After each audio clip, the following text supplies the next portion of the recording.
di GPIB Jemaat Mangamaseang, Makassar, menyambut dengan penuh sukacita kehadiran jemaat dalam ibadah hari Minggu ketiga sesudah Paskah. Kiranya ibadah yang kita lakukan saat ini berkenan di hadapan Tuhan dan kita diberkati olehnya.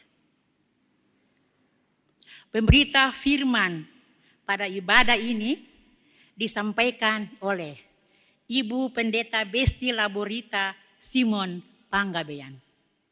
Jemaat, mari kita bersaat teduh.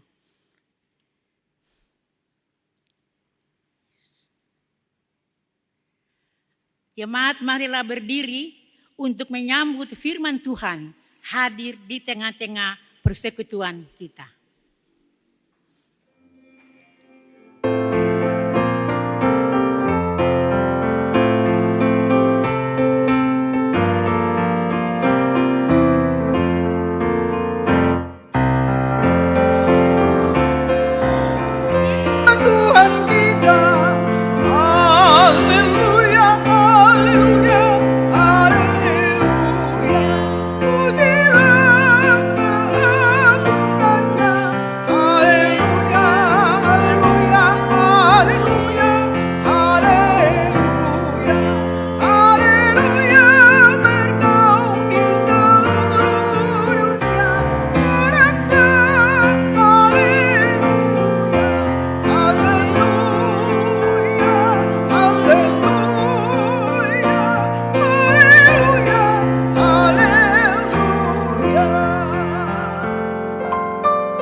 Kita menghadap Tuhan dengan pengakuan pertolongan kita dalam nama Tuhan yang menjadikan langit dan bumi.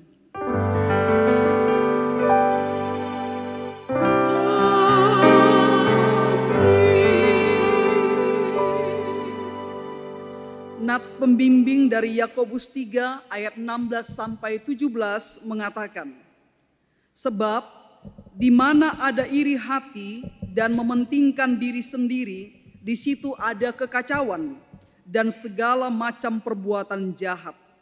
Namun hikmat yang dari atas pertama-tama murni, selanjutnya cinta damai, peramah, penurut, penuh belas kasihan, dan buah-buah yang baik, tidak memihak, dan tulus ikhlas. Terimalah salam, kasih karunia, rahmat dan damai sejahtera dari Allah Bapa dan Kristus Yesus Tuhan kita menyertai engkau. Dan menyertaimu juga.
Jemaat, dengan rasa sesal dan malu, dan dengan kerendahan hati, marilah mengaku akan dosa-dosa kita.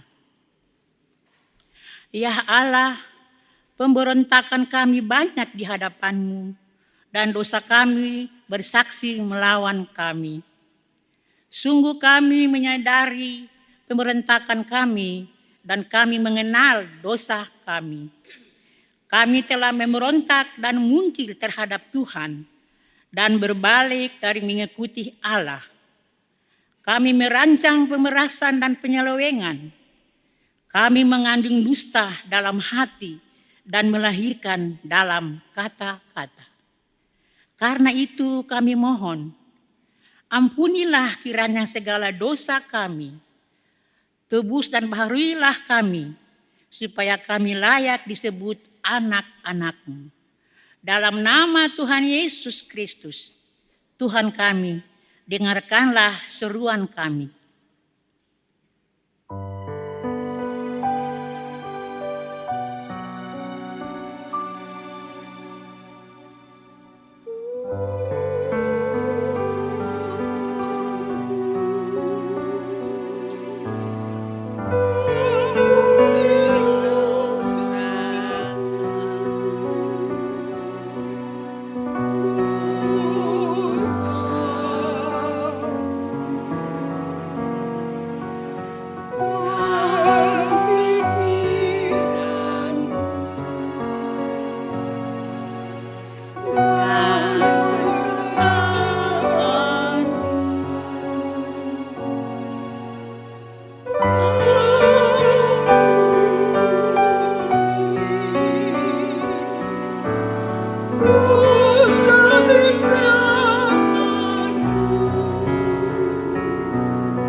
Jemaat, kepada setiap kita yang telah mengaku dosa dan bertobat, disampaikan berita anugerah pengampunan seperti tertulis dalam Yesaya pasal 44 ayat 22 yang mengatakan, Aku telah melenyapkan segala pelanggaranmu seperti kabut, segala dosamu seperti awan. Kembalilah kepadaku, sebab aku telah menebus engkau.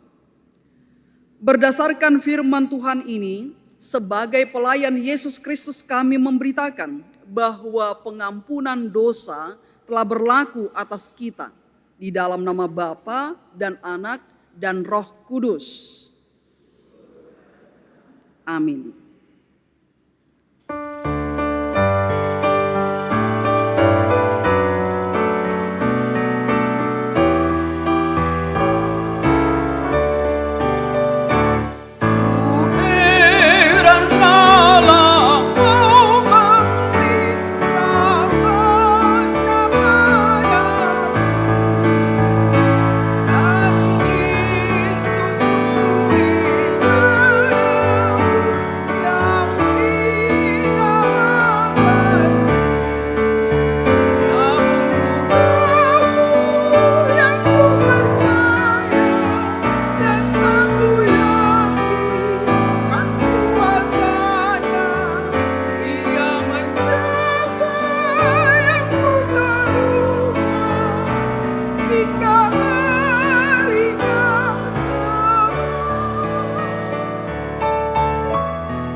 jemaat, mari kita berdiri. Kita mendengarkan perintah hidup baru yang tertulis dalam Efesus pasal 4 ayat 31 sampai 32. Demikianlah perintah hidup baru. Segala kepahitan, kegeraman, kemarahan, kegaduhan, dan fitnah hendaklah dibuang dari antara kamu. Demikian pula segala kejahatan. Tetapi hendaklah kamu ramah seorang terhadap yang lain, penuh kasih mesra dan saling mengampuni, sebagaimana Allah di dalam Kristus telah mengampuni kamu. Roh Kudus menolong kita mewujudkan kemuliaan Allah dalam seluruh hidup dan kesaksian kita di dunia.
Kita mendengarkan kesaksian pujian dari paduan suara sektor pelayanan 6. Dipersilakan.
pujian yang disampaikan menjadi berkat bagi semua jemaat. Kita akan mempersiapkan diri untuk mendengarkan firman Tuhan. Mari kita bersatu di dalam doa.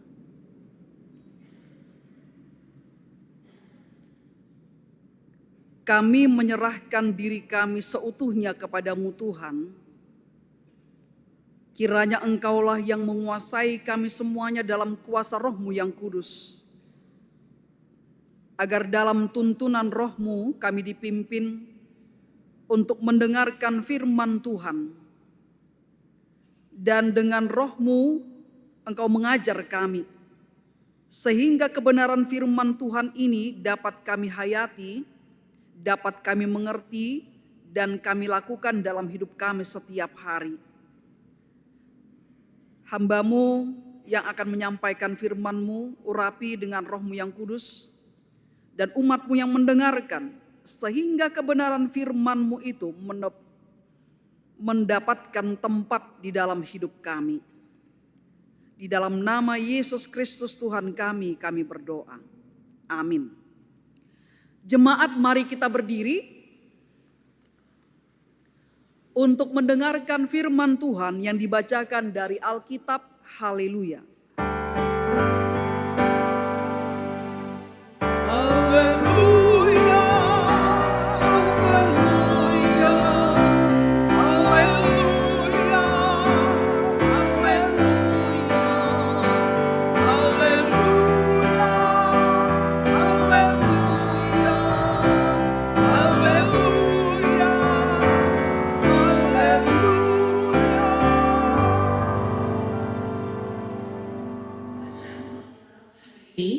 Dari Kejadian pasal 37 ayat 1 sampai 11 yang mengatakan,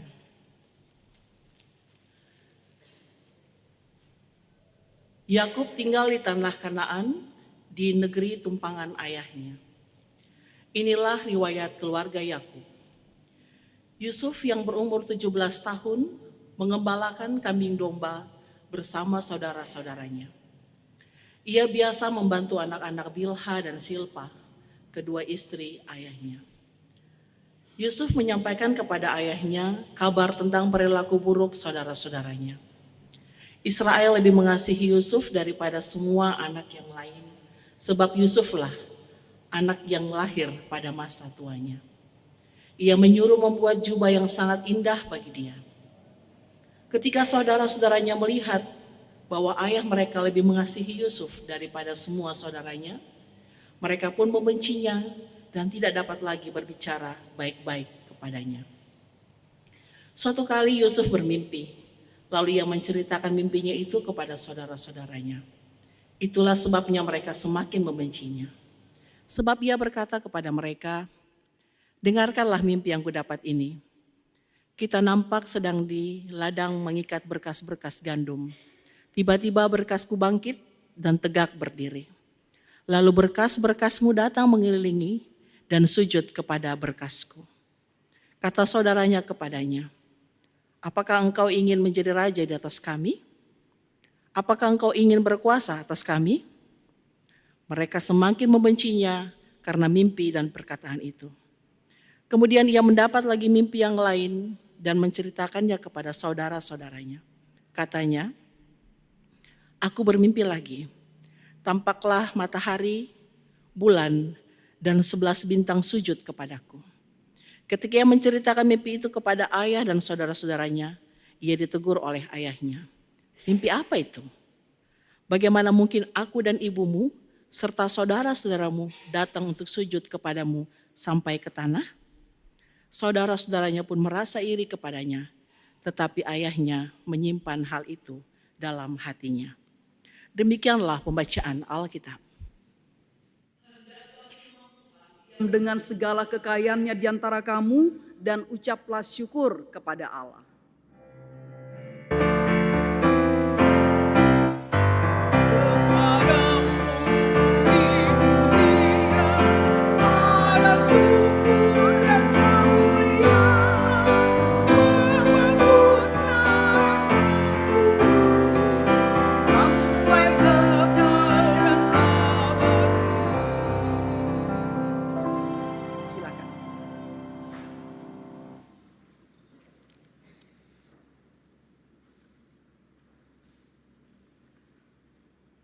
Bapak, Ibu, saudara-saudara yang dikasihi Tuhan, tema dari perikop bacaan kita, iri hati memadamkan kasih. Iri hati memadamkan kasih. Kalau kita berbicara tentang keluarga, kira-kira apa gambaran kita? Apa kira-kira pendapat kita tentang keluarga? Kalau ada orang berseteru, ada orang berkelahi, ada orang bermasalah, selalu diajak kita selesaikan dengan cara kekeluargaan. Itu maksudnya apa ya? Nah, secara umum gambaran kita tentang keluarga itu dia bukan hanya soal ada bapak, ada ibu, ada anak-anak. Tapi ketika kita berbicara tentang sebuah keluarga, kita berbicara tentang sebuah hubungan. Hubungan yang begitu dekat, hubungan yang begitu akrab, yang rukun, penuh kasih. Maka keluarga itu dalam pikiran kita itu hidupnya saling menerima. Menerima satu dengan yang lain dalam kelemahan maupun dalam kelebihan. Hubungan itu juga hubungan yang saling mendukung. Mendukung satu dengan yang lain. Hubungan yang saling menolong. Hubungan yang saling menjaga. Hubungan yang saling melindungi, saling mendoakan, saling membantu, dan lain sebagainya. Artinya, pemahaman kita tentang sebuah keluarga selalu itu positif. Keluarga yang rukun, dekat, akrab, dan damai. Tapi ternyata Bapak Ibu saudaraku, tidak semua hubungan keluarga itu mengalami hal yang positif tadi. Ada juga keluarga yang memiliki hubungan yang sangat jauh. Ada ketidakpedulian satu dengan yang lain. Terjadi kekerasan di dalam keluarga. Menyebabkan hubungan itu menjadi jauh. Tidak ada kepedulian, saling menyakiti, dan sebagainya. Itu ternyata bisa terjadi. Meskipun gambaran kita tentang sebuah keluarga itu gambaran ideal, rukun, damai, tenang. Tapi ternyata dalam prakteknya ada banyak keluarga yang tidak mengalami hal demikian. Kira-kira apa yang menyebabkannya? Apa yang menyebabkan? Kenapa kok gambar ideal tentang keluarga tadi itu tidak bisa dengan mudah diciptakan? Nah, saya mau menyoroti dari peran orang tua. Karena memang peran orang tua itu sangat-sangat penting dalam hidup keluarga. Bisa saja karena orang tua yang memang sibuknya minta ampun. Sehingga dia tidak punya kesempatan duduk bersama dengan anak-anaknya. Bercerita, bercakap-cakap, berbagi pengalaman, duduk mengajari, menasihati.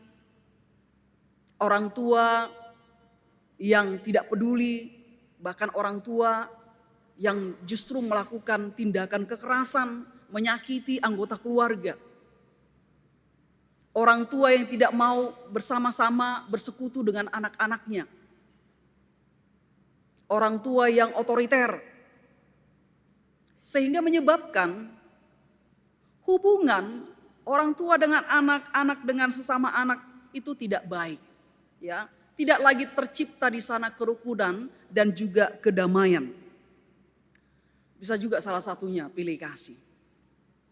Nah, kita mau belajar dari keluarga Yakub. Yakub yang disebut dengan Israel. Bagaimana keluarga ini menghidupi hubungan dalam sebuah keluarga. Yakub ini memiliki 12 anak laki-laki dan 1 anak perempuan. Ini keluarga besar. Keluarga besar. Dan anak-anak ini berasal dari 4 istrinya. Istri yang pertama Lea. Lea memiliki anak Ruben, Simeon, Lewi, Yehuda, Isakar, Zebulon, dan anak perempuannya Dina. Lalu kemudian dari Bilha, dia punya anak 2 bernama Dan dan Naphtali. Kemudian dari istrinya yang ketiga Silpa, ada 2 anaknya Gad dan Asher. Lalu dari istri yang terakhir Rahel, lahirlah Yusuf dan Benyamin. Keluarga besar. Ya, jadi keluarga ini memang pada zaman dulu ada istilah mengatakan banyak anak banyak rezeki. Memang betul itu. Dulu. Kalau sekarang bagaimana? Banyak anak, banyak kesusahan. Ya, jadi dulu banyak anak banyak rezeki memang betul. Karena apa? Karena memang lahan pekerjaan masih banyak. Lahan pertanian, lahan peternakan, perkebunan masih banyak. Jadi orang tua mengharapkan banyak anaknya supaya banyak pekerjanya.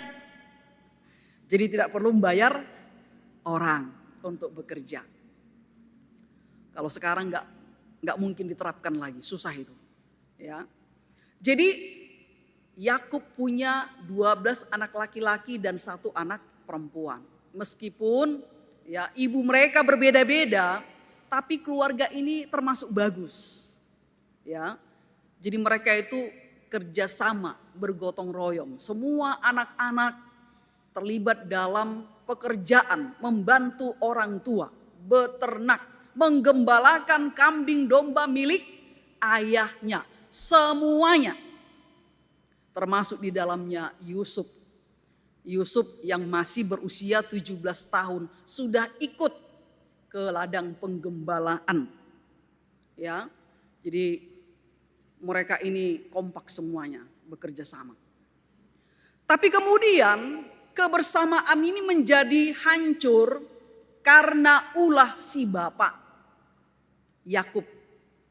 Itu ternyata dalam pola didiknya, pola asuhnya membedakan anaknya. Dia mengasihi Yusuf melebihi dari saudara-saudara yang lain. Dia mengistimewakan Yusuf. Disebutkan Yusuf lahir pada usia tuanya. Ya, bukan hanya itu saja. Karena Yusuf adalah anak dari istri kesayangannya Rahel. Dia mengasihi Yusuf dan juga Benyamin. Tapi dalam teks kita Yusuf yang ditonjolkan.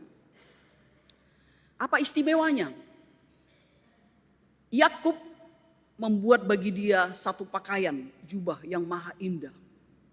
Dan ini langsung mencolok dilihat saudara-saudaranya. Ada apa dengan bapak kita ini? Kenapa bapak kita lebih mengasihi adik kita Yusuf? Ini menimbulkan iri hati, menimbulkan kecemburuan, menimbulkan sakit hati, menimbulkan kebencian. Dan ternyata bukan hanya sampai di situ. Yusuf yang selalu pergi bersama dengan saudara-saudaranya untuk bekerja di padang, ketika dia pulang menceritakan perbuatan dari saudara-saudaranya. Mengadu apa kejahatan yang dilakukan oleh saudara-saudaranya diadukan kepada bapaknya. Misalnya, mereka membunuh 1 domba, lalu mereka makan. Laporannya kepada bapaknya, mati dimakan binatang buas. Atau dijual kepada orang lain, uangnya mereka pakai, lalu dilaporkan sama bapaknya, dimakan binatang buas. Lahir anak-anak domba, dilaporkan 5 yang lahir 10, itulah yang kemudian disampaikan oleh Yusuf kepada bapaknya. Perbuatan kakak-kakaknya disampaikan. Memang betul juga, harus ada yang lapor toh sama bapaknya. Kebenaran harus diketahui bapaknya, tapi ternyata ini saudara-saudaranya tidak terima. Ini pengadu katanya. Ya, tambahlah kebencian saudara-saudaranya. Lalu yang ketiga, Yusuf bermimpi. Dia bermimpi. Yang pertama mimpinya, mereka sedang mengikat berkas gandum di ladang. Berkas gandumnya si Yusuf berdiri di tengah. Datang berkas gandumnya, saudara-saudaranya mengelilinginya dan sujud kepada berkas gandum Yusuf. Mimpinya yang kedua, matahari, bulan, dan 11 bintang-bintang sujud menyembah kepadanya. Wah, makinlah ini kakak-kakaknya emosi. Kebenciannya semakin tebal, semakin besar. Emang kau menjadi raja bagi kami. Ini membuat kakak-kakaknya tidak lagi pernah berbicara baik-baik kepada Yusuf. Mungkin kalau bersama-sama di padang, Yusuf dicuekin. Atau mungkin dikasari, ya, diperintah sana sini lalu dengan bahasa yang kasar. Memang iya, iri hati menjadi benci, benci menjadi dendam, dendam menjadi tindakan jahat. Ini hati-hati nih. Ya. Iri hati, kebencian, dendam, lalu tindakan keji. Inilah yang terjadi dalam diri kakak-kakaknya. Sampai mereka tidak sungkan lagi untuk berbuat jahat kepada adiknya sendiri, saudaranya. Mereka kalau kisahnya dilanjutkan menjatuhkan si Yusuf ke lubang sumur. Tapi daripada dia mati sia-sia, kita jual saja uangnya untuk kita. Lalu dijuallah si Yusuf. Diambil dari sumur, dijual kepada orang Ismail. Mata duitan. Saudara pun dijual. Ini dari mana asal usulnya? Kebencian, iri hati itu dari mana? Dari perbuatan bapaknya. Bapaknya penyebabnya. Karena dia membedakan anak-anaknya. Itulah asal muasal kehancuran hubungan saudara-saudara di tengah-tengah keluarganya si Yakub. Tapi Yakub tidak sadar bahwa tindakannya memecah belah anak-anaknya. Ditambah lagi Yakub tidak pernah mengumpulkan anak-anaknya untuk bercakap-cakap tentang apa yang dialami oleh anak-anaknya. Juga anak-anaknya tidak pernah protes terhadap bapaknya. Kenapa bapak memperlakukan dia istimewa, kami tidak? Harusnya protes dong. Tapi ini tidak. Akhirnya apa? Mereka membenci Yusuf dan kebenciannya mampu membawa mereka pada tindakan kejahatan. Nah, Bapak Ibu saudara-saudara yang dikasihi Tuhan, apa yang bisa kita pelajari dari kisah keluarganya Yakub ini? Saya mulai bertanya kepada kita, Bapak Ibu. Coba kita lihat keluarga kita. Apakah keluarga kita ini sekarang ya sedang mengalami hubungan seperti yang terjadi pada keluarga Yakub? Apakah hubungan keluarga kita sedang rusak karena mungkin salah pola asuh, pola didik. Orang tua membedakan kasih sayang satu dengan yang lain. Tidak adil bagi anak-anaknya. Atau mungkin bukan pilih kasih. Tapi karena kita orang tua yang tidak punya waktu duduk bersama dengan anak-anak kita, sehingga pergumulan mereka tidak pernah sampai kepada kita. Pergumulan di antara anak-anak kita, hubungan mereka tidak pernah sampai kepada kita karena kesibukan kita. Atau bisa jadi hubungan di antara kita semakin jauh, semakin retak karena ada orang tua yang otoriter. Orang tua otoriter, bapak otoriter. Harus begini, harus begitu, harus begini, harus begitu katanya. Dia nggak peduli. Yang penting yang harus tadi itu terjadi. Apakah mungkin karena kita sibuk sehingga tidak ada waktu untuk bersama-sama dengan anak-anak kita berbicara dari hati ke hati, mendengarkan mereka, menasihati mereka. Banyak orang tua itu kalau duduk bersama dengan anak-anaknya, ada beberapa orang tua yang sering menasihati anak-anaknya begini. Kakak, kamu perhatikan adikmu ya, jaga dia, ajari dia. Adik, tuh hargai kakakmu. Kau harus menghormati dia. Kamu ikut nasihat kakakmu. Ada makanan, kalian harus saling berbagi. Jangan makan sendiri adik ya, kasih sama kakak. Kakak juga begitu sama. Kalau ada yang ganggu adikmu kak, bantu dia, lindungi dia. Jaga dia. Nanti kalau kalian sudah besar, sudah punya rumah tangga masing-masing, kalian harus saling memperhatikan. Kalau mama sama bapak enggak ada lagi, kalian harus saling memperhatikan. Bantu adikmu kak, bantu kakakmu. Jadi siapapun yang berhasil dari kalian harus saling membantu. Itu nasihat-nasihat kecil yang bisa membangkitkan kesadaran anak untuk mengasihi saudaranya. Kesadaran anak untuk menghargai orang tuanya. Itu dilakukan dari sejak kecil. Kalau dari sejak kecil, orang tua selalu mengumpulkan anaknya pada jam-jam tertentu, lalu bercerita atau mencari tahu apa yang dialami anaknya satu hari itu. Lalu disitulah dia memberikan nasihat, memberikan masukan, lalu berdoa bersama. Menurut kita itu berdampak tidak ya? Sangat besar dampaknya, sangat besar. Ya, mungkin tidak rutin kita lakukan sekali sehari. Tapi kalau itu kita lakukan rutin sekali seminggu, itu sangat-sangat besar dampaknya. Anak dekat dengan orang tuanya. Orang tua dekat dengan anaknya. Anak-anak sesama saudara bersaudara dekat.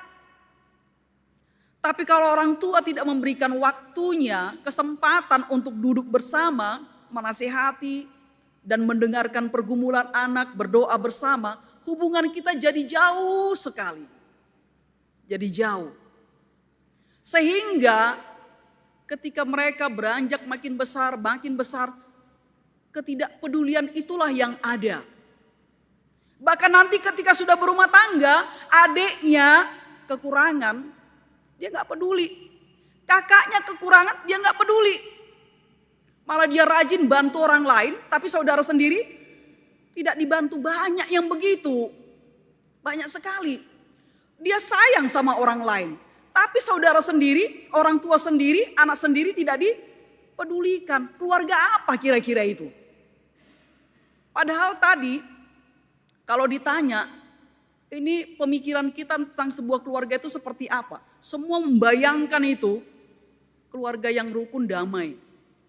Tapi bisa nggak tercipta itu secara tiba-tiba? Kalau tidak kita mulai dari awal, dari sejak anak-anak masih kecil. Maka pertama, bagian penerapan ini saya ingin menyampaikan kepada kita orang tua. Pertama-tama orang tua. Sebab orang tua lah yang menciptakan suasana itu di rumah. Bukan orang lain, bukan anak-anak. Orang tua yang benar-benar memberikan waktunya untuk mendidik anaknya. Nasihat-nasihat kecil diberikan. Supaya anak-anak ini pelan-pelan punya pemahaman, punya pengertian, punya hati untuk mengerjakannya. Maka orang tua, ingat tugas kita itu besar. Tugas kita itu penting. Bagaimana kita menciptakan sebuah keluarga yang nanti kalau kita sudah pergi, anak-anak kita itu tetap kompak, ya, tetap bersatu. Lalu kemudian anak-anak. Anak-anak bagaimana? Dengarkan orang tua. Hidup bersama sebagai keluarga itu sangat penting, ya. Hayati itu, jangan sama orang lain kita baik-baik. Tersenyumnya minta ampun, bisa berhumor, bisa tertawa. Tapi sampai di rumah semua tegang. Ya, kenapa kepada orang lain kita begitu cairnya, sampai di rumah kita membeku? Ini penting, ya. Anak-anak, ketika kamu bisa bercanda dengan orang lain di luar, kenapa tidak dengan saudara-saudari di dalam rumah, dengan orang tua? Itu kan membuat kita semakin dekat gitu ya. Nah, kalau kamu punya masalah, sampaikan. Jangan sungkan bercerita kepada orang tua. Orang tua pasti mendengarkan. Kalaupun orang tua tidak mendengarkan karena waktunya tidak ada, ngomong saja. Kalau perlu WA. Kalau dia nggak punya waktu, WA. Sampaikan pergumulan-pergumulan kita. Supaya apa? Supaya itu juga bisa diselesaikan dengan baik. Ya, jalan keluarnya pasti yang baik, bukan salah. Karena orang tua sudah turun tangan. Nah, jikalau Bapak Ibu Saudara, model keluarga Yusuf ini ada, sedang terjadi pada kita. Ya, orang tua tersakiti, anak tersakiti. Apa yang harus kita lakukan? Membiarkan itukah? Yang harus kita lakukan pertama-tama adalah mengampuni. Mengampuni. Kalau istri tersakiti oleh suami, ampunilah. Kalau suami tersakiti oleh istri, ampunilah. Kalau orang tua tersakiti oleh anak-anak, ampuni. Anak-anak kalau kamu tersakiti oleh orang tua, ampuni. Bapak Ibu Saudaraku, banyak anak-anak yang menyimpan sakit hati dan kebencian terhadap orang tuanya. Ini hati-hati. Ada banyak anak-anak, khususnya remaja, itu yang menyimpan sakit hati dan kebencian terhadap orang tuanya. Karena apa? Karena ada sesuatu yang tidak dia terima dengan baik di rumah. Keinginannya, harapannya tidak dihargai, tidak nyambung, dan seterusnya. Orang tua yang hanya menyalahkan, orang tua yang hanya marah-marah, itu tersimpan. Itu perlu diselesaikan. Anak-anak, jangan simpan dendam kepada orang tuamu. Jangan pernah membenci orang tuamu. Kalaupun salah caranya menurutmu, tapi itulah cara dia. Tidak ada kebencian di sana. Tidak ada keinginan untuk menghancurkanmu. Tidak ada. Itulah cara dia. Dan kita harus belajar menerima caranya walaupun bertentangan dengan kehendak kita. Belajarlah. Ampuni. Jangan simpan sakit hati. Ya. Karena sakit hati berubah menjadi kebencian. Kebencian bisa berubah menjadi tindakan keji. Bahaya. Ya, iri hati tadi melenyapkan kasih. Iri hati bisa menjadi dengki, menjadi kebencian, lalu timbullah kejahatan. Ini tadi keluarganya Yakub, saudara sendiri melakukan kejahatan kepada saudaranya, bukan orang lain loh, bukan orang lain. Jadi jangan kita pikir teganya seseorang melakukan kejahatan itu hanya untuk orang lain. Di dalam keluarga pun banyak terjadi. Kekerasan dalam rumah tangga itu salah satu bentuk, ya, bagaimana itu menimbulkan kebencian dan suatu saat meledak dengan perbuatan yang keji. Jangan sampai. Karena itu Tuhan ingin keluarga kita itu keluarga yang rukun, damai, harmonis. Di mana kasih dipraktekkan di sana. Tuhan ingin itu kita lakukan. Nah kalau itu tidak ada, mulailah belajar untuk memperbaharui semuanya. Kalau perlu mulai dari nol kembali. Sakit hati buang, ampuni mereka yang sudah menyakiti, kebencianmu hilang, ya. Sebab itu bisa menghambat kita melakukan yang baik, melakukan kasih. Buang. Itu nggak ada gunanya dipelihara. Apalagi di antara kita satu keluarga, ya, datang berdamai. Rangkul satu dengan yang lain. Itu Mazmur 133 apa dikatakan? Berkat Tuhan turun atas siapa? Atas orang yang hidup rukun. Itu berkat Tuhan itu tercurah, ya, kepada orang-orang yang hidup rukun, keluarga yang hidup rukun, masyarakat yang hidup rukun, bangsa yang hidup rukun.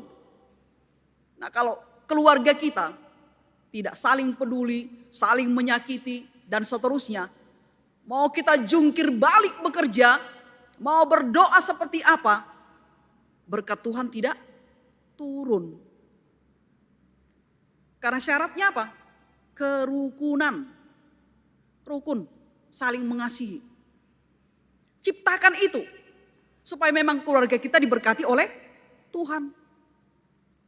Jangan karena warisan kita berantem. Banyak itu orang-orang Kristen itu ya. Nggak tahu warga GPIB mengamasi yang ada enggak itu. Ini saudara bersaudara ini tidak kompak, ribut karena warisan. Ngapain kita merebutkan warisan orang tua? Sudah kerja sajalah.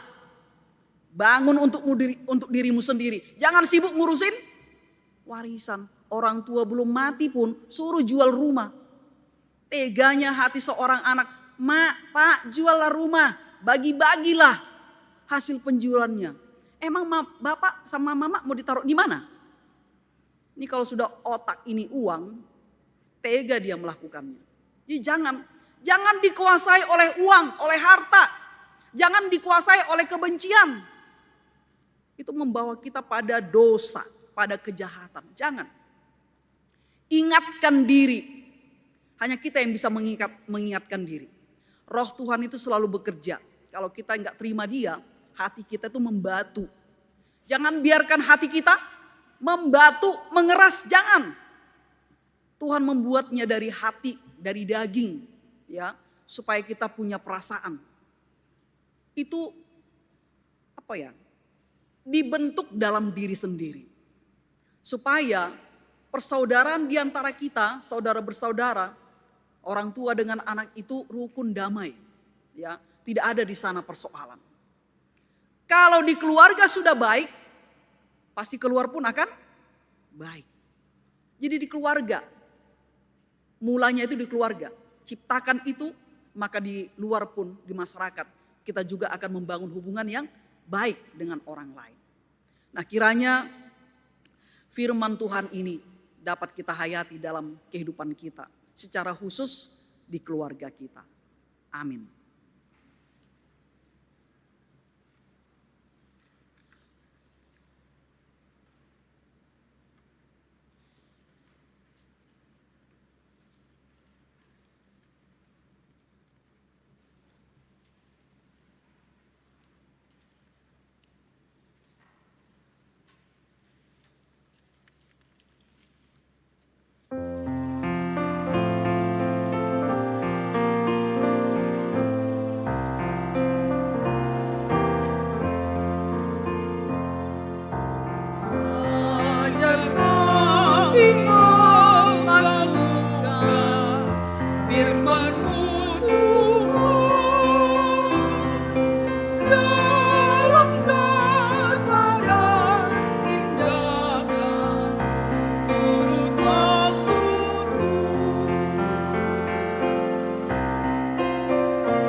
Jemaat, mari kita berdiri bersama dengan semua orang percaya di segala waktu dan tempat. Mari kita mengaku pengakuan iman, yaitu pengakuan iman rasuli dengan hati dan mulut masing-masing berkata, aku percaya kepada Allah, Bapa yang Maha Kuasa, Khalik langit dan bumi, dan kepada Yesus Kristus, anak yang tunggal Tuhan kita, yang dikandung daripada Roh Kudus, lahir dari anak darah Maria, yang menderita di bawah pemerintahan Pontius Pilatus, disalibkan, mati dan dikuburkan, turun ke dalam kerajaan maut, pada hari yang ketiga bangkit pula dari antara orang mati, naik ke sorga, duduk sebelah kanan Allah, Bapa yang Maha Kuasa, dan akan datang dari sana untuk menghakimi orang yang hidup dan yang mati. Aku percaya kepada Roh Kudus, gereja yang kudus dan am, persekutuan orang kudus, pengampunan dosa, kebangkitan daging, dan hidup yang kekal. Silakan duduk.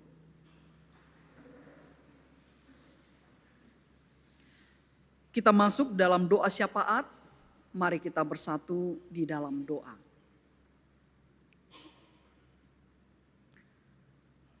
Kami bersyukur kepadamu Allah Bapa di sorga, karena Engkau mengaruniakan kepada kami keluarga.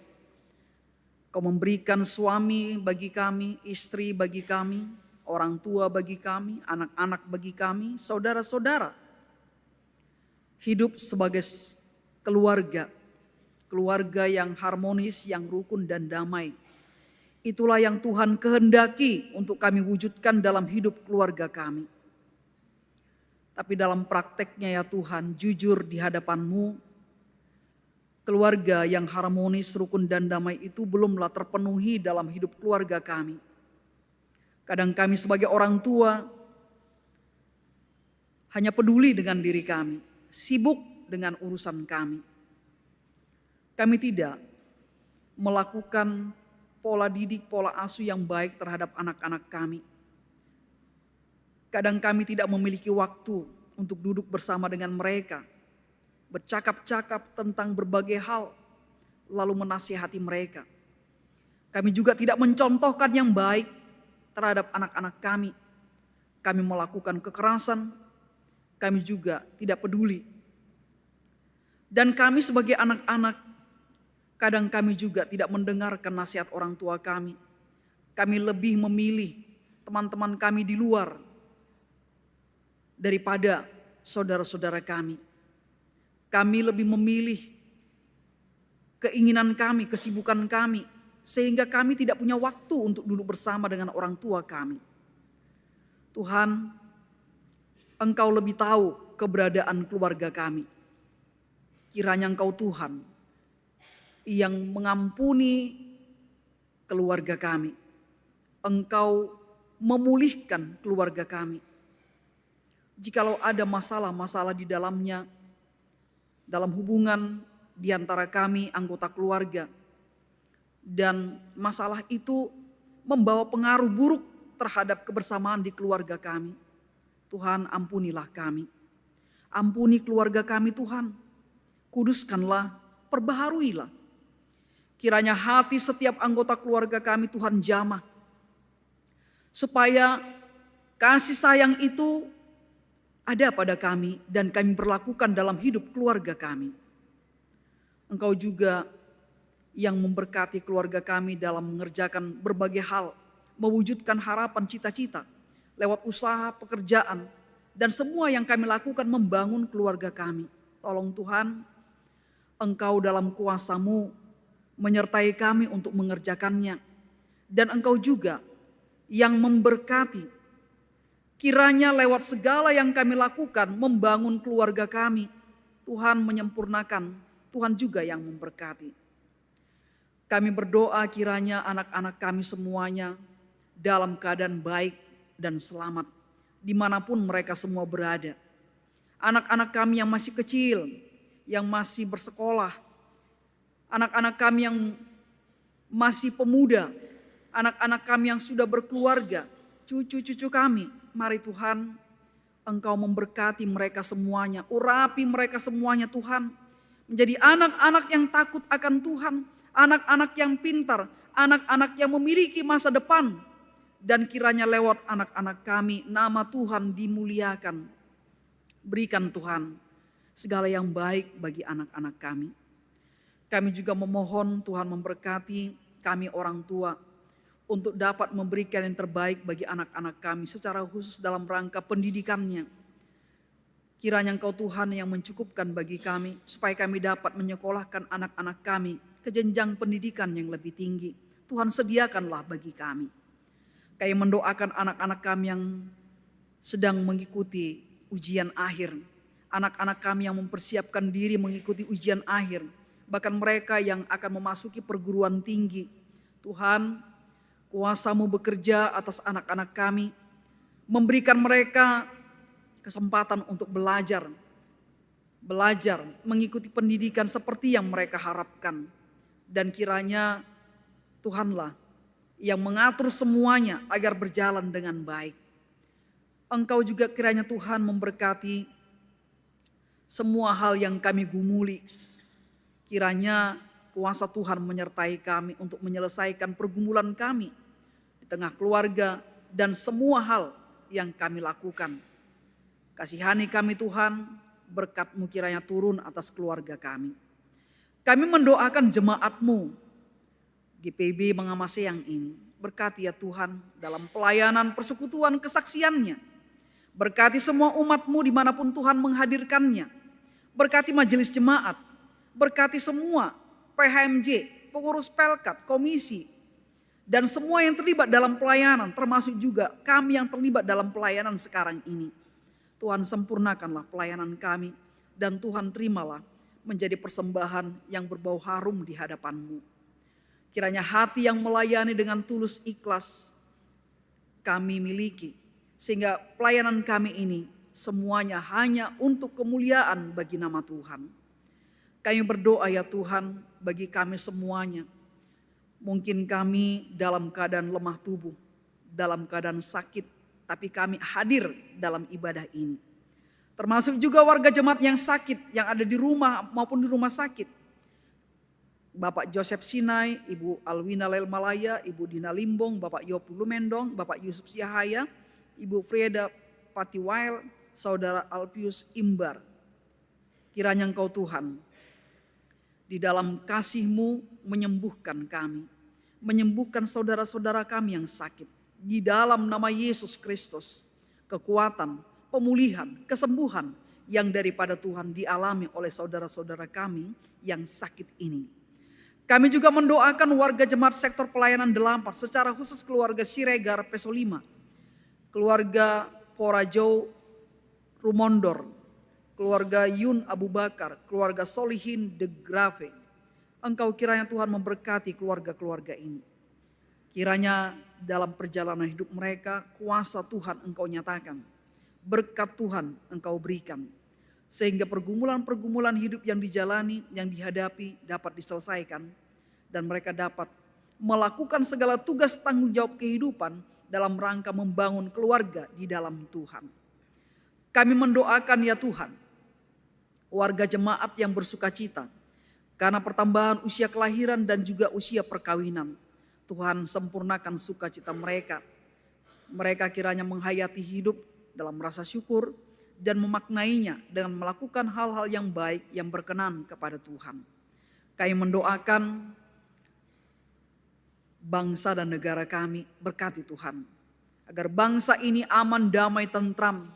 Kami seluruh anak bangsa hidup bersatu, bekerja sama membangun negeri kami ini. Engkau juga yang menolong kami untuk menghargai satu dengan yang lain.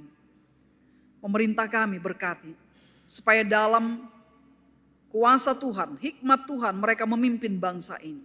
Pemerintah dari tingkat pusat sampai daerah, sungguh-sungguh melayani, memerintah, memimpin bangsa ini dalam kasih, dalam takut akan Tuhan. Sehingga dalam kerelaan berkorban mereka melakukan pelayanannya. Demikian juga Kodam 14 Hasanuddin dan pimpinan Yon Arhanud. Kiranya dalam hubungannya dengan GP Mangamaseyang boleh terjalin dengan baik. Kuasa Tuhan yang memimpin lembaga-lembaga ini untuk saling menghormati dan menghargai. Kami mempercayakan ya Tuhan, seluruh hidup kami, hidup yang akan kami jalani 1 minggu ke depan. Kiranya Tuhanlah berjalan di depan kami untuk membereskan segala sesuatu bagi kami, dan yang menjadi bagian kami adalah segala sesuatu yang bisa kami kerjakan. Kuasa-Mu Tuhan menyertai kami. Ya Tuhan, dalam pengasihan-Mu kami memohon. Peliharalah kami di dalam kasih Tuhan Yesus Kristus yang telah mengajar kami berdoa. Bapa kami yang di sorga, dikuduskanlah nama-Mu, datanglah kerajaan-Mu. Jadilah kehendak-Mu di bumi seperti di sorga. Berikanlah kami pada hari ini makanan kami yang secukupnya, dan ampunilah kami akan kesalahan kami, seperti kami juga mengampuni orang yang bersalah kepada kami. Dan jangan bawa kami ke dalam pencobaan, tetapi lepaskanlah kami daripada yang jahat.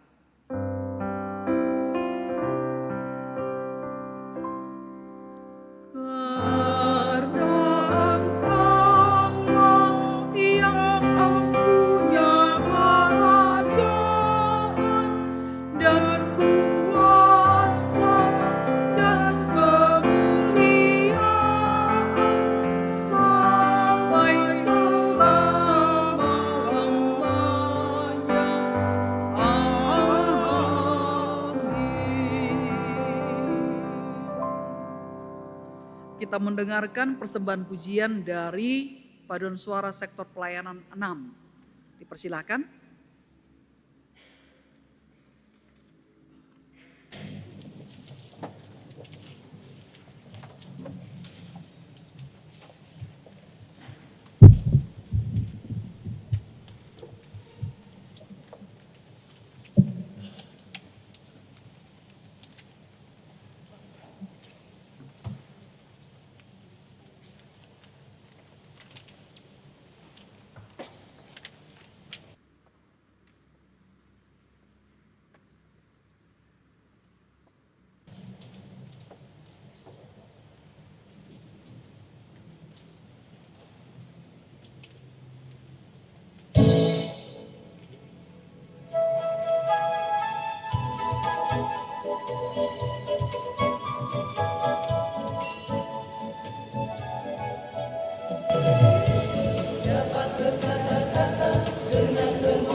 Jemaat, marilah kita menyatakan syukur kepada Tuhan dengan memberi persembahan kepadanya.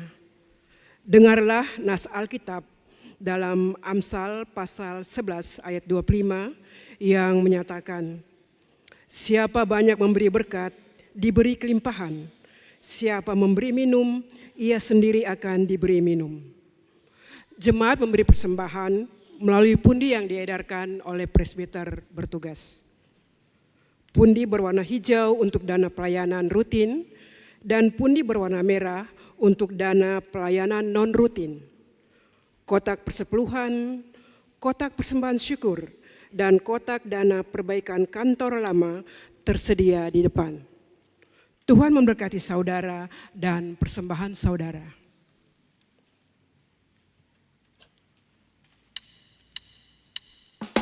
Kembali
Jemaat disilakan berdiri.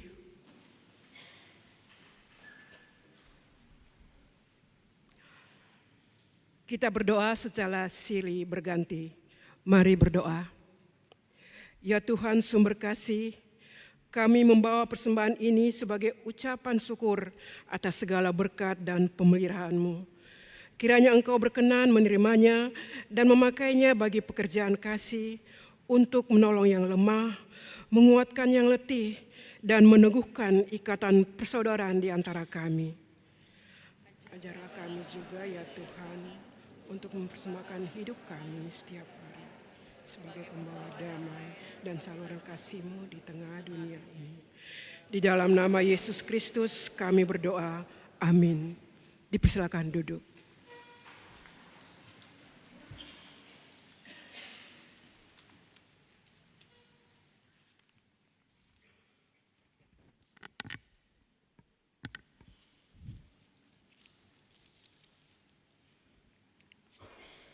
Jemaat yang dikasihi Tuhan Yesus Kristus, mohon perhatian sejenak untuk mendengar warta jemaat hari ini Minggu 19 April 2026. Presbiter bertugas mengucapkan terima kasih kepada pelayan firman Pendeta Besti Laborita Simon Panggabeang MTH, pelayan pujian paduan suara sektor pelayanan 6 Mangamaseang, organis Saudara Demas Kasenda, pemandu lagu Ibu Lina Manoi Noya, operator multimedia, tim multimedia GPIB Mangamaseang. Tuhan Yesus Kepala Gereja memberkati Bapak Ibu Saudara-saudari beserta keluarga. Bidang teologi, ibadah hari Minggu, pelkat dan keluarga. Ibadah hari Minggu pelkat PA dilaksanakan setiap hari Minggu pukul 8.00 WITA di Gedung Serbaguna dan Pospel Antang. Ibadah hari Minggu pelkat PT dilaksanakan setiap hari Minggu pukul 09.30 WITA di Gedung Serbaguna Mangamaseang. Ibadah pelkat GP hari Selasa 21 April 2026 pukul 19.00 WITA di sektor pelayanan terjadwal. Ibadah pelkat PKP gabungan hari Selasa 21 April 2026 pukul 17.00 WITA dilaksanakan di Gereja Mangamaseang. Dirangkaikan hari Kartini menggunakan dress kebaya. Ibadah keluarga hari Rabu 22 April 2026 pukul 18.00 WITA dilaksanakan di sektor pelayanan 1 sampai dengan 10. Ibadah pelkat PKB gabungan hari Jumat 24 April 2026 pukul 18.00 WITA dilaksanakan di Gereja Mangamaseang. Pemberkatan peneguhan perkawinan. Pemberkatan dan peneguhan perkawinan akan dilaksanakan bagi calon pasangan. Pertama, Saudari Aldona Priscilia Rustam, anggota jemaat sektor pelayanan 3 GPIB Mangamaseang, dengan Saudara Henry Simatupang, anggota gereja HKBP Sinaksak Ebenezer Simalungun, Sumatera Utara, pada hari Selasa 28 April 2026 pukul 10.00 WITA di GPIB Mangamaseang. Sebagai pengumuman kedua, apabila saudara kekasih ada dalam ibadah ini, dipersilakan berdiri. Ya, terima kasih. Yang kedua, Saudari Nadia Sarah Lawalata, anggota jemaah sektor pelayanan 2 GPIB Mangamaseang, dengan Saudara Edward Fernando, anggota gereja GKE Efata Banjarmasin pada hari Sabtu 2 Mei 2026 di Renaissance Bali Uluwatu Resort and Spa Bali.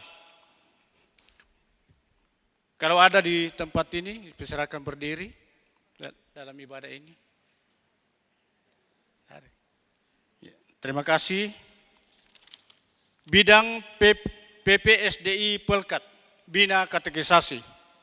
Pendaftaran katekisasi periode 2026-2027 dibuka sampai dengan 21 April 2026 untuk kelas katekisasi reguler berusia minimal 16 tahun dan kelas katekisasi khusus berusia minimal 20 tahun. Bidang pembangunan ekonomi gereja, imbauan, menghimbau kepada warga jemaat untuk berkontribusi dalam program dana duka dan dana diakonia sesuai dengan ketentuan yang berlaku. Tunjukkanlah kasih-Mu dalam hal saling membantu. Efesus pasal 4 ayat 2b. Bidang Inforkom Litbang, pengunduran diri. Berdasarkan surat saudara Yosef BN Kapojos, tanggal 29 Maret 2026, tentang pengunduran diri sebagai pelayan dan sekretaris Pelkat PT GPIB Mangamaseang, maka terhitung mulai tanggal 9 April 2026 menetapkan saudari Dewina Maseli Kasenda sebagai PLT Sekretaris Pelkat PT GPIB Mangamaseang. Program magang.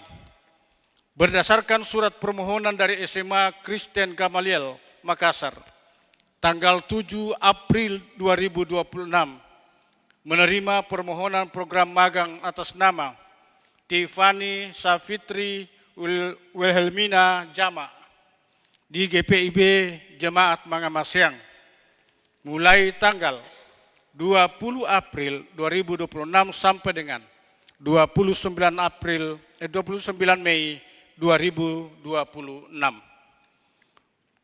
Ucapan selamat hari ulang tahun. Majelis Jemaat GPIB Mangamaseang mengucapkan selamat hari ulang tahun kelahiran Bapak, Ibu, Saudara-saudari yang berbahagia dalam pekan ini, terhitung tanggal 19 sampai dengan 25 April 2026. Tuhan Yesus memberkati Bapak, Ibu, Saudara-saudari di usia yang baru. Kehadiran warga jemaat dalam ibadah ini, pria 77 orang, wanita 151 orang, jumlah 228 orang.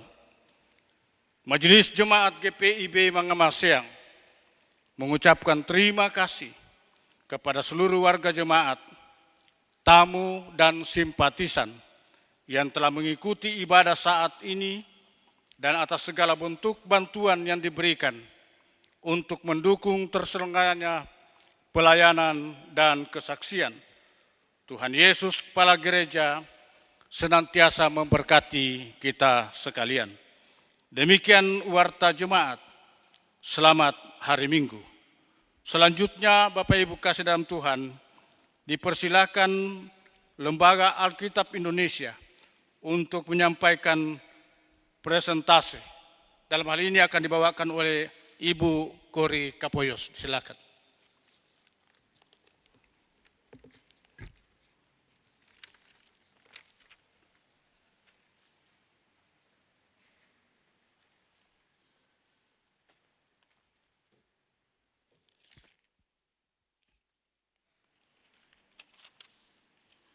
Yang kami hormati pelayan firman,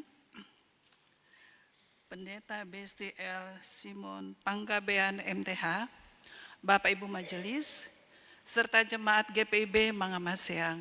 Terimalah salam persekutuan dari kami, Shalom. Atas nama Lembaga Alkitab Indonesia Perwakilan Makassar, saya Korika Poyos bersyukur kepada Bapa di sorga atas seizinnya lah melalui PHM setempat saya dapat berdiri di depan Bapak Ibu sekalian dalam rangka menyampaikan satu program dari Lembaga Alkitab Indonesia yang diberi nama Satu Dalam Kasih. Namun sebelumnya saya sampaikan dulu visi dari Lembaga Alkitab Indonesia adalah firman Tuhan menjangkau semua generasi. Untuk mencapai visi ini, maka Lembaga Alkitab Indonesia melakukan misinya. Yang pertama adalah menerjemahkan Alkitab ke dalam berbagai bahasa daerah. Untuk perjanjian lama ditempuh waktu 15 tahun. Untuk perjanjian baru ditempuh waktu 5 tahun. Misinya yang kedua adalah memproduksi, mencetak, dan menerbitkan Alkitab serta bagian-bagiannya. Apakah yang dimaksud dengan bagian-bagiannya? Dari Alkitab itu sendiri terbit buku-buku rohani untuk semua kalangan usia. Misinya yang ketiga adalah menyebarkan Alkitab ke perkotaan dan sampai ke perdesaan. Di misi yang ketiga inilah adanya program Satu Dalam Kasih. Tentu Bapak Ibu bertanya-tanya, apa sih yang dimaksud program Satu Dalam Kasih ini? Ada saudara-saudara kita di pelosok-pelosok Nusantara. Mereka sangat jauh dari perkotaan. Mereka rindu membaca firman Tuhan. Mereka rindu mengenal Tuhannya secara pribadi. Tetapi mereka tidak memiliki Alkitab. Bahkan mereka tidak mampu membeli Alkitab dengan kekuatannya sendiri. Oleh hamba Tuhan setempat menyampaikan hal ini ke gereja induk yang ada di perkotaan, lalu gereja induknya menyampaikan ke sinodenya, lalu sinodenya meneruskan itu ke Lembaga Alkitab Indonesia. Minta supaya LAI dapat melayani jemaatnya yang ada di wilayah pelayanannya, membagi Alkitab secara gratis. Sebagai informasi bahwa jumlah sinode yang ada sekarang 129. Jemaat bisa membayangkan 50% saja dari sinode yang meminta kepada LAI untuk dilayani Alkitab secara gratis bagi jemaat yang ada di pelayanannya. Tentu ini tidak mungkin. Sehingga LAI menempatkan dirinya sebagai jembatan antara saudara-saudara kita yang ada di pelosok Nusantara dan saudara-saudara kita yang ada di perkotaan seperti yang terjadi sekarang ini. Jikalau ada di antara Bapak Ibu sekalian yang hatinya terdorong dengan tulus dan ikhlas, mau mengirimkan firman Tuhan kepada saudara-saudara kita yang ada di pelosok Nusantara, marilah kita bergandengan tangan, marilah kita bahu-membahu, kita mengirimkan firman Tuhan kepada saudara-saudara yang di pelosok Nusantara, sehingga mereka dapat mengenal firman Tuhan, sehingga mereka dapat mengenal Tuhannya secara pribadi, seperti saudara-saudaranya yang ada di perkotaan. Kita yang ada di perkotaan memiliki Alkitab lebih dari satu, tetapi mereka sama sekali tidak memiliki Alkitab. Bahkan usianya sudah tua pun tidak pernah melihat yang namanya Alkitab itu seperti apa. Selanjutnya kita saksikan tayangan video berikut ini.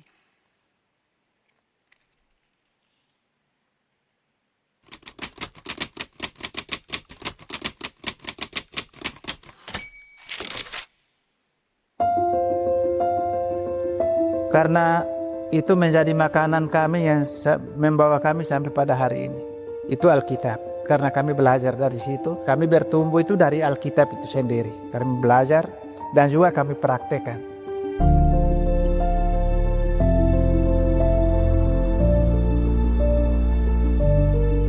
Untuk bisa memperoleh Alkitab dan belinya memang cukup berat bagi jemaat kami di pedesaan.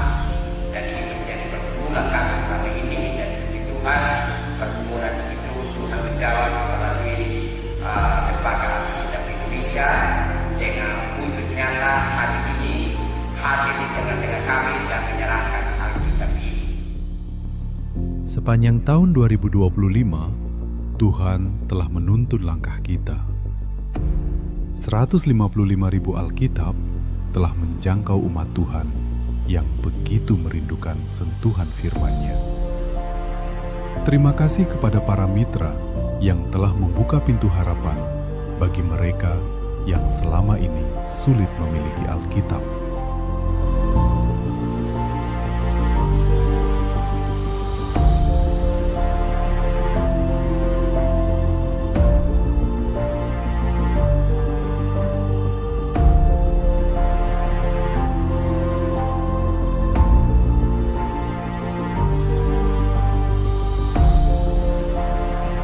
Toko-toko yang menjual bacaan-bacaan rohani maupun Alkitab itu tidak ada, bukan jarang, tapi tidak ada sama sekali. Sehingga untuk mendapatkannya butuh menyeberang ke provinsi, dan itu menempuh perjalanan sekitar 8-9 jam. Dan pada tahun 2026, kita kembali berjalan bersama.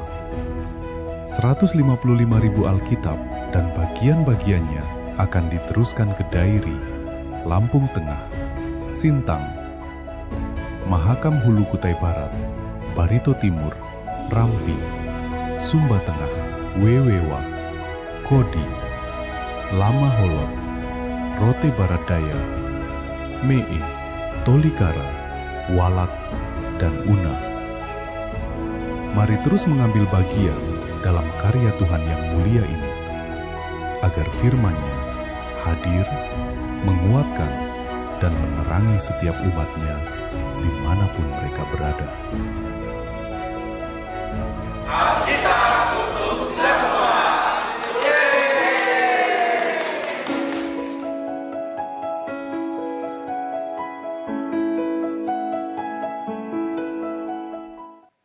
Tahun ini LAI akan mencetak Alkitab sebanyak 155.000 eksemplar untuk 155.000 jiwa yang akan disebarkan ke 15 titik seperti yang disampaikan dalam video ini. Satu Alkitab biaya cetaknya itu Rp105.000 untuk satu jiwa. Dua Alkitab biaya cetaknya Rp210.000 untuk 2 jiwa. Terserah dari Bapak Ibu, saudara-saudara sekalian. Jikalau hatinya memang terdorong, marilah kita bergandengan tangan, marilah kita bahu-membahu. Kami ada di sini bukan mencari dana, tetapi mau bergandengan tangan bagi jemaat yang mau mengirimkan Alkitab dengan hati yang tulus dan ikhlas. Tadi saya sudah membagikan envelope, dan dalam envelope ini ada informasi, lembaran informasi di dalamnya. Kalau Bapak Ibu mau memberi hari ini, dapat memasukkan sejumlah dukungannya dalam envelope ini dan dapat dimasukkan ke paper bag yang akan saya pegang sebentar di depan. Tetapi Bapak Ibu kalau sudah memasukkan jumlah dukungan di envelope ini, lalu hatinya berubah, yang kami mau sampaikan bahwa pemberian itu tidak usah dilanjutkan, karena dasar dari pemberian ini adalah lakukanlah itu dengan hati yang tulus dan ikhlas, seperti kita melakukannya untuk Tuhan. Karena ini adalah pekerjaan Tuhan untuk menyebar firman Tuhan. Lalu jika ada yang mau transfer, di lembaran ini ada kiris dapat melakukannya itu, dan jika berhasil, Bapak Ibu tolong kirim resinya ke nomor WhatsApp yang ada di lembaran depan, atau dapat menunjukkan ke saya lalu saya foto. Atau kalau mau transfer lewat nomor rekening yang ada, tolong dicantumkan kalau yang mentransfer datanya dan nama jemaatnya. Kalau tidak mau mencantumkan nama sendiri, minimal nama jemaatnya sehingga kami boleh tahu dukungan dari jemaat di sini berapa jumlahnya. Demikian, kalau ada yang mau memberi minggu depan atau 2 minggu depan silahkan saja. Dapat memasukkan itu ke kantong kolektor, nanti kami akan berkomunikasi dengan admin yang ada di gereja ini. Demikian yang dapat kami sampaikan. Tuhan Yesus memberkati.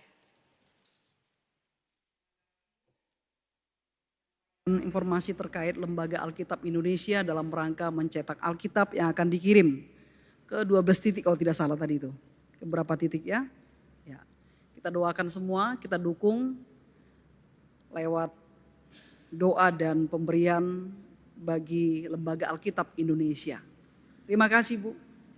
Jemaat, mari kita berdiri. Pergilah dengan damai sejahtera Tuhan ke dalam kehidupanmu sehari-hari dan lakukanlah firman Tuhan yang telah saudara dengar.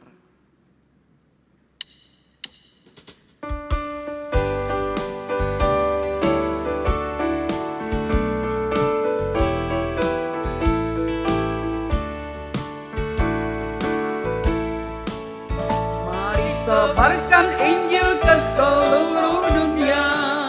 Mari kabarkan nama Yesus Maha Mulia. Besar kasih-Nya bagiku dan bagi kita semua. Ia mati bagi umat manusia. Mari sebarkan, hai mari wartakan keselamatan oleh Tuhan nyatakan. Mari dan teruskan serta beritakan rahmat ilahi dalam Yesus diberi.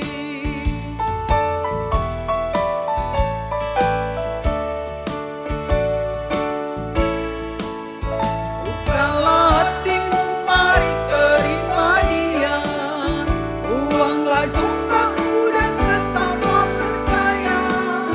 Tetaplah Yesus Tuhanmu agar hidupmu berseri. Segala puji bagi Tuhan diberi. Mari sebarkan, hai mari wartakan keselamatan oleh Tuhan nyatakan. Mari dan teruskan serta beritakan rahmat ilahi dalam Yesus diberi. Arahkanlah hati dan pikiranmu kepada Tuhan, serta terimalah berkat-Nya. Tuhan memberkati engkau dan melindungi engkau. Tuhan menyinari engkau dengan wajah-Nya dan memberi engkau kasih karunia. Tuhan menghadapkan wajah-Nya kepadamu dan memberi engkau damai sejahtera.